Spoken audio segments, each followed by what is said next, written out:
I really think the question of the death penalty isn't do people deserve to die for the crimes they've committed. I think the threshold question is do we deserve to kill? Welcome to Hollywood, man. Well, How does it feel to be here?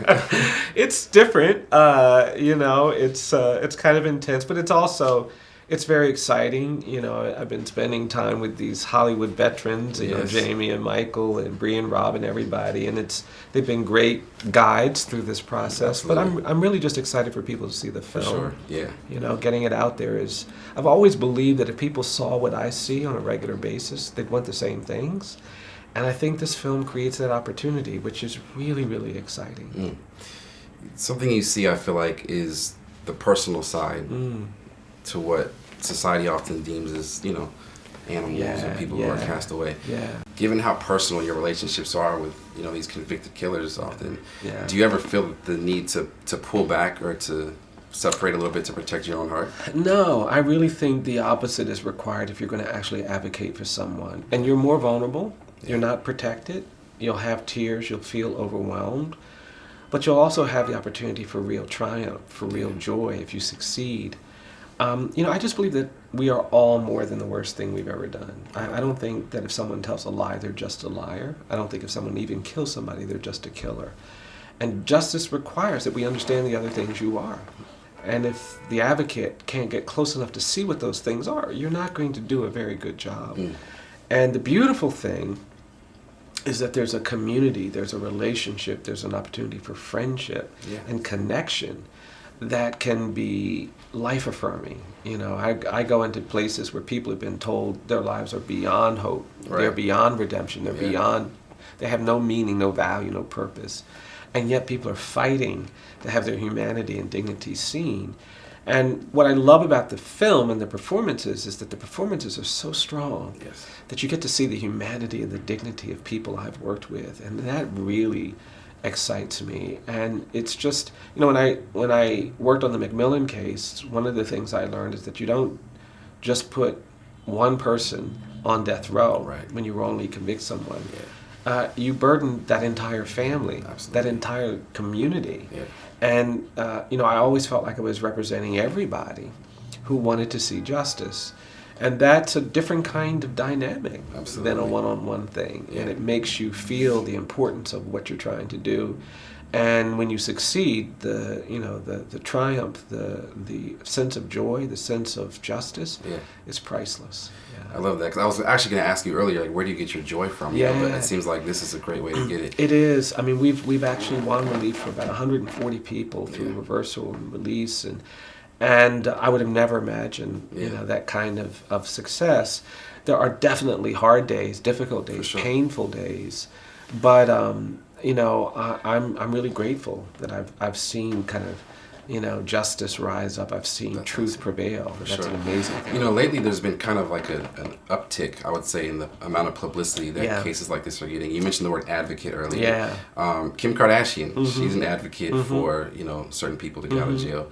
What are your thoughts about not necessarily Kim's work, but the celebrity like Kim Kardashian using her platform? And also she took the time to speak with President Trump about some issues as well. Would you ever consider speaking with the president, given that you kind of now have the platform to be able to do so? Sure. Well, I think everybody has a role to play. I think journalists, I think people who are in the entertainment industry, I think everybody has a role to play, and I think everybody can use their platform and voice to do the things that have to be done. So I'm excited when I see that.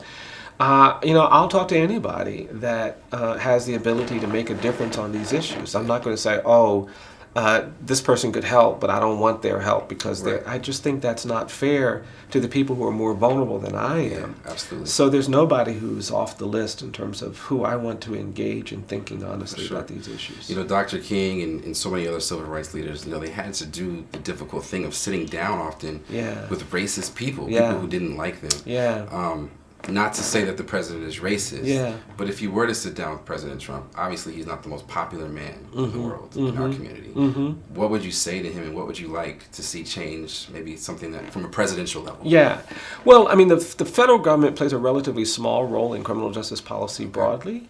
But there are things that I'd like to see happening. You know, I think we need to end the war on drugs. I think the federal government should stop treating people who have addiction and dependency problems as criminals, and we ought to start treating them as people who need a health care intervention. And I'd love to see the president and the entire, Congress give voice to that. I think we have to make a firm commitment to lowering our prison population. We've got the highest rate of incarceration in the world. That's not something we should be proud of. And I think we need to articulate that as a goal. And Congress and the president could actually incentivize some of that by creating financial incentives to states to bring down their jails and prison populations. We went from $6 billion in spending on jails and prisons in 1980 to $86 billion last year. That's billions of dollars that could be reinvested in education and housing and opportunity. And I think the president and every elected official should give voice to that. And finally, I think there's a need to retreat from this misguided idea that we should kill people to show that killing is wrong. The administration and the Attorney General tried to execute people in December. The court has stayed those executions. I don't think we should be in the business of using the power of America against a handful of individuals who are not a threat because of their incarceration. I really think the question of the death penalty isn't do people deserve to die for the crimes they've committed. I think the threshold question is do we deserve to kill? And we still have a system in this country that treats you better if you're rich and guilty than if you're poor and innocent. And when you have a system like that, you don't deserve to kill. And we should redirect all of that money into actually providing services to victims of violent crime, to providing services that improve public safety. And I'd love to hear any of our elected officials give voice to those objectives because I think it would change things. Yeah. I think you should run for president. Well, I appreciate that. Thank you for your words. You're very welcome. Congratulations. I appreciate it. Thanks. Thanks so much.